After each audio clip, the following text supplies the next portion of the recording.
धन्यवाद छ।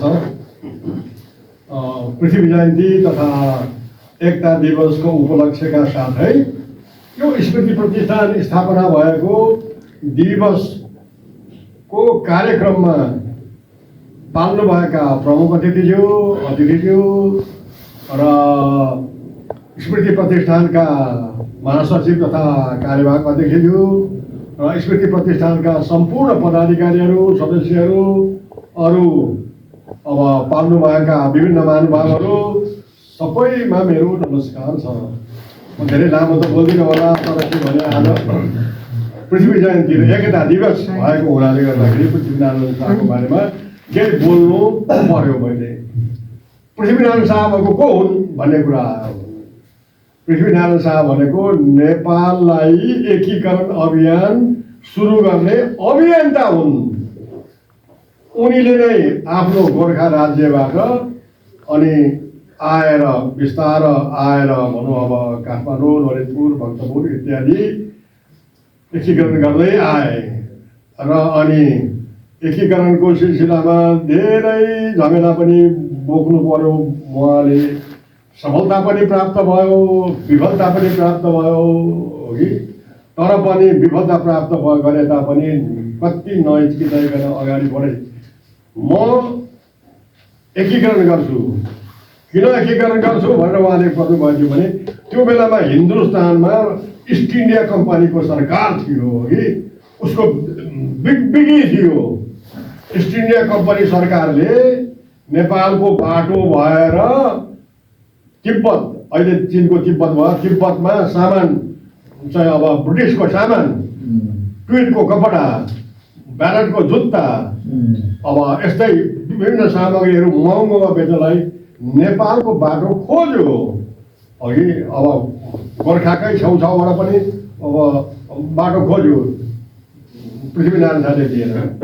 पृथ्वीनारायण शाहले के विचार गरे भने अब यो अङ्ग्रेजले हाम्रो हिमाली राज्य 2200, 2400 इत्यादि राज्य, 12 ठकुरा इत्यादि राज्यहरू छ, यो एकीकरण भएर भनेदेखि त अब अङ्ग्रेजले इस्ट इन्डिया कम्पनी सरकारले भारतलाई जसरी क्वाप्प खायो त्यसै गरी शासन गर्छ भनेर पृथ्वीनारायण शाहले अभियान, नेपाल एकीकरण अभियान सुरु गरे है। एकीकरण यो चाहिँ म युनिफिकेसन भन्छु। कतिपय अध्येताहरूले एक्सपेन्सन पनि भन्छ, तर म चाहिँ एक्सपेन्सन युनिफिकेसन भन्छु। युनिफिकेसन किन त भन्ने कुरा म एकछिनमा आउँछु। जेएनजीले नेपालमा भ्रष्टाचार युक्त भयो, यो नेतालाई हटाउनुपर्छ, भ्रष्टाचार मुक्त गर्नुपर्छ भनेर जेएनजीको आन्दोलन सुरु भएको त यही नै हो, भ्रष्टाचार विरोधी कुरो हो, त्यो हो नि त। त्यसपछि आएर अनि तत्कालीन सरकारले अब फेसबुकहरू, सामाजिक सञ्जाल बन्द गरेपछि त झन् जेएनजीलाई त घाँटीमा समातेर किलकिलेर मर्नु बाँच्नु परेको हुनाले गर्दाखेरि आन्दोलन गरे है। हेर्नुहोस् अब भ्रष्टाचार विरोधीको, अब भ्रष्टाचार विरोधीको सम्बन्धमा कुराकानी गर्दा हेर्नुहोस् अब जेएनजीको आन्दोलनपछि अख्तियार दुरुपयोग अनुसन्धान आयोगले अब प्रतिवेदन तयार गरेको छ। राष्ट्रपतिले पनि बोलाएको 121वटा भ्रष्टाचारका मुद्दा अख्तियार दुरुपयोगले अदालतमा दर्ता गरेको छ। 121वटा हेर्नुहोस् अब, अरू दर्ता गर्ने पक्षमा पनि छ कि। अब यो जेएनजीले अनुभव गरे। अनि मैले पहिले भने जेएनजीले आफूले नो अब्जेक्सन लेटर नपाएको, छात्रवृत्तिमा पाएको, यो चाहिँ प्रत्यक्ष उनीहरूले देखे, प्रत्यक्ष आफूले भोगे, आफूले पैसा दिए चाँडो हुने नभए नहुने है। अप्रत्यक्ष चाहिँ पनि उनीहरूले भोगेका थिए। के भोगेका थिए भन्दाखेरि चाहिँ कुनै देशमा राजदूत जित्नु पर्ने भने उसका जेएनजीहरूको मध्येमा बाबु अथवा दाजु एकदम योग्य भनौँ, चिनको लागि धेरै योग्य तर त्यो योग्य व्यक्तिलाई राजदूत नियुक्ति नगरिकन पैसाको चलखेलले 2-4 करोड दियो भनेदेखि जान्दै नजानेका कुरा मान्छे जान्दै नजानेका मान्छेलाई पनि अब राजदूत नियुक्ति गरेको। राजदूत नियुक्ति त के गर्नुपर्छ भनेदेखि चाहिँ जुन देशमा जाने हो अथवा चिनमा जाने हो भने चिनको बारेमा राम्रो ज्ञान भएको हुनुपर्छ। चिनको इकोनोमीदेखि लिएर चिनको राजनीति, चिन र नेपालको सम्बन्ध कहिले स्थापना भयो, के भयो, कहिले उतार भयो, कहिले चढाउ भयो, कहिले उतार भयो, यस्तो भयो भनेर चाहिँ एउटा राष्ट्रको नीति, नेपाल राष्ट्रको नीति जान्ने बुझ्ने मान्छेलाई चाहिँ अब राजदूत गरेर पठाउनु पर्नेमा पैसाको भरले यो केही कुरा नजानेकोलाई राजदूत गरेर पठाउँदाखेरि बेला मौकामा चाहिँ अब कुनै नेपालमा समस्या आउँदा त्यो प्रतिनिधित्व गर्न नसक्ने यो जेएनजीले अपरोक्ष तरिकाले आफ्नो दाजु भाइ बाबुले भनेको सुनेको हो कि अब जस्तो भनौँ न अब कुनै कार्यक्रममा अथवा कुनै मन्त्रालय विभागमा है अब भन्सारमा एयरपोर्ट भन्सारमा सर्वा हुनु पर्यो भनेदेखि पैसाको चलखेल गरे सर्वा हुन पाउने नपाउने त्यो कुरा पनि उनीहरूले इन्डाइरेक्टली चाल पाएका थिए। यो यस्तो चाल पाएको हुनाले गर्दाखेरि परिवर्तनको निमित्त चाहिँ अब जेएनजीले यसरी अब भ्रष्टाचार विरुद्धमा परिवर्तन गरेर नयाँ सरकार बनेको छ। नयाँ सरकारले पनि अब चुनाव 21 गते हुँदैछ होइन, फागुनको 21 गते हामीलाई पनि थाहा छ। त्यस कारणले गर्दाखेरि मैले यो टुङ्ग्याउन खोजेको चाहिँ के छ भनेदेखि पृथ्वीनारायण शाहको उक्ति अनुसार नै अहिलेको जेएनजीले चाहिँ सङ्घर्ष गरेको रहेछ नि त भ्रष्टाचारको विरुद्ध।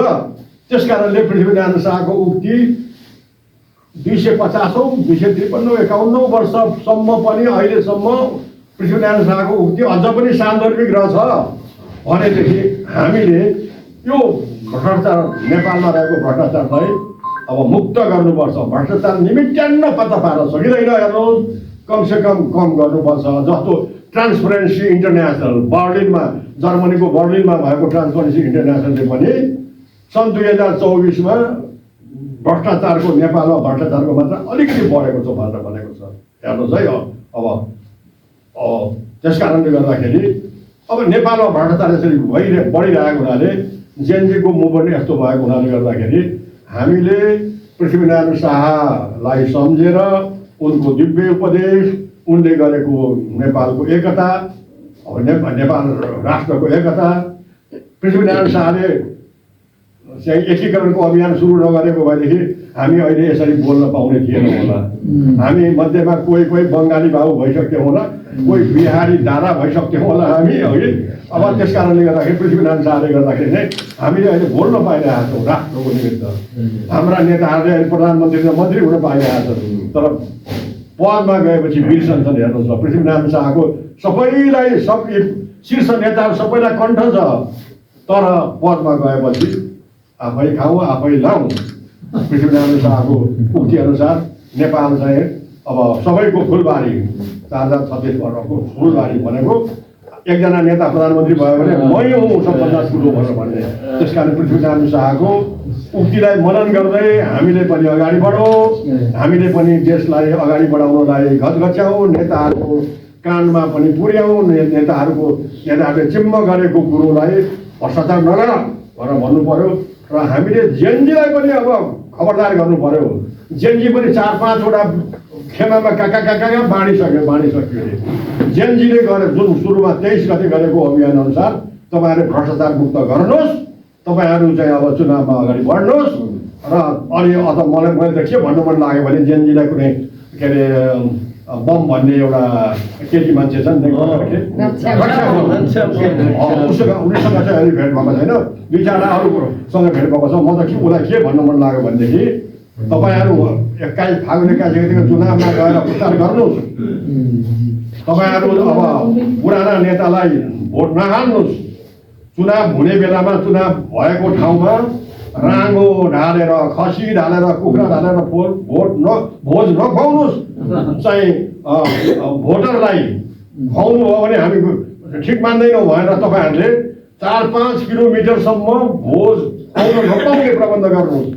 राति तराईतिरमा नेताहरू गएर पैसा बाँड्ने, 1000-1000को नोट रोक्ने मान्छेलाई मार्ने, स्वास्थ्य मान्छेलाई साडी दुपट्टा इत्यादि बनाइदिनुहोस् भनेर तपाईँहरूले रोक्नु पर्यो। जेनजीले समयमै रोक्नुहोस् पहिलेबाट, नभए तपाईँहरूको अभियान सफल हुँदैन भनेर भन्नेवाला छु। र हामीले पनि यो कुरो हामी यहाँ जम्मा जति 40-50 जना जतिजना जम्मा भएका छौँ, हामीले पनि यो कुरा गऱ्यौँ भने आउँदो चुनावमा एउटा स्वच्छ सरकार बन्यो भने हामीले पनि सुख पाउँछौँ, हाम्रा छोरा नातिले पनि सुख पाउँछन्। त्यस कारणले यही कुरा म अपिल गर्दै फेरि पनि अब पृथ्वीनारायण शाहको एकता दिवसको उपलक्ष्यमा म उहाँलाई स्मरण गर्छु र हाम्रो यो स्मृति प्रतिष्ठानले यस्ता राष्ट्रिय कार्यक्रम अझ अगाडि गर्न सकुन् भन्ने कामना गर्दै म सबैसँग बिदा हुन्छु। धन्यवाद, नमस्कार।